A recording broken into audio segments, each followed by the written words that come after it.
हर दिन की तरह मैं सुबह 8 बजे मैं चाय पीने के लिए अपने हॉस्टल से बाहर जाने के लिए निकला।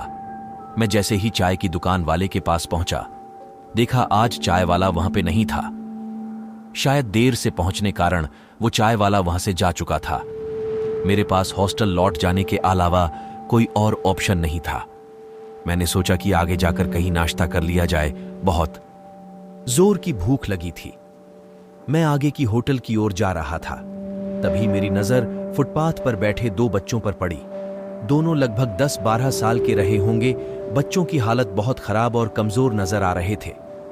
कमजोरी के कारण अस्थिपिंजर साफ दिखाई दे रहे थे। वे भूखे लग रहे थे। छोटा बच्चा रोते हुए बड़े भाई को खाने के बारे में कह रहा था। बड़ा भाई उसे चुप कराने की कोशिश कर रहा था।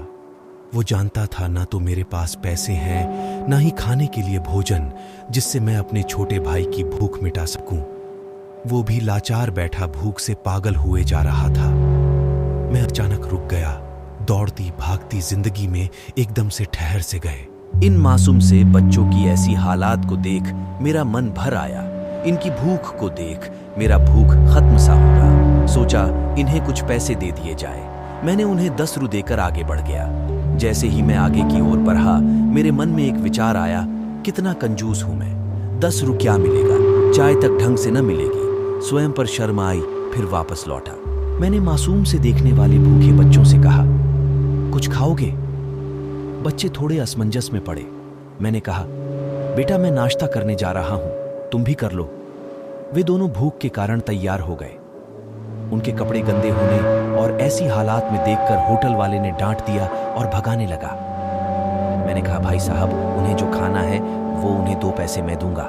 मेरे बातें सुन होटल वाले ने आश्चर्य से मेरी ओर देख उसकी आंखों में उसके बर्ताव के लिए शर्म साफ दिखाई दी। बच्चों ने नाश्ता, मिठाई व लस्सी मांगी। सेल्फ सर्विस के कारण मैंने नाश्ता बच्चों को लेकर दिया। बच्चे जब खाने लगे, उनके चेहरे की खुशी देख मेरे चेहरे पे स्माइल आ गया। उस वक्त हमें दुनिया की काफी अच्छी फीलिंग आ रहा था। उन 2 मासूम बच्चों को देख अपना बचपना याद आ गया। होटल से निकलने के बाद मैंने बच्चों को कहा, बेटा जो पैसे मैंने दिए हैं उसमें 2 रू का शैम्पू लेकर हैंडपंप के पास नहा लेना और फिर दोपहर शाम का खाना पास के मंदिर में चलने वाले लंगर में खा लेना। और मैं नाश्ते के पैसे देकर फिर अपनी दौड़ती दिनचर्या की ओर बढ़ निकला। होटल के आसपास के लोग बड़े सम्मान के साथ देख रहे थे।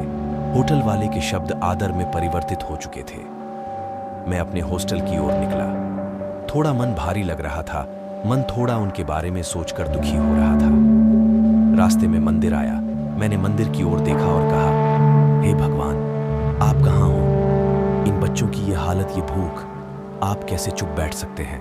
मोरल, आज हमारे आसपास में न जाने ऐसे कितने लोग हैं जो गरीबी के कारण एक पल के लिए खाने के लिए उनके पास भोजन नहीं है और ना ही उनके पास पहनने के लिए कपड़े ढीढ़े हैं। जहां पे इस तरह के बच्चे आपको देखे, आप उनकी मदद जरूर करें। जितना हो सके उतना मदद जरूर करें। उसके बाद आपको जो खुशी मिलेगी ना, वो और खुशी कहीं और नहीं मिलने वाली आपको। हम बदलेंगे, युग बदलेगा। हम सुधरेंगे, युग सुधरेगा। आपको कहानी कैसी लगी, हमें आप अपने कमेंट के माध्यम से बता सकते हैं। ऐसे ही मजेदार और दर्द भरी कहानी सुनने के लिए हमें फॉलो और कमेंट करें।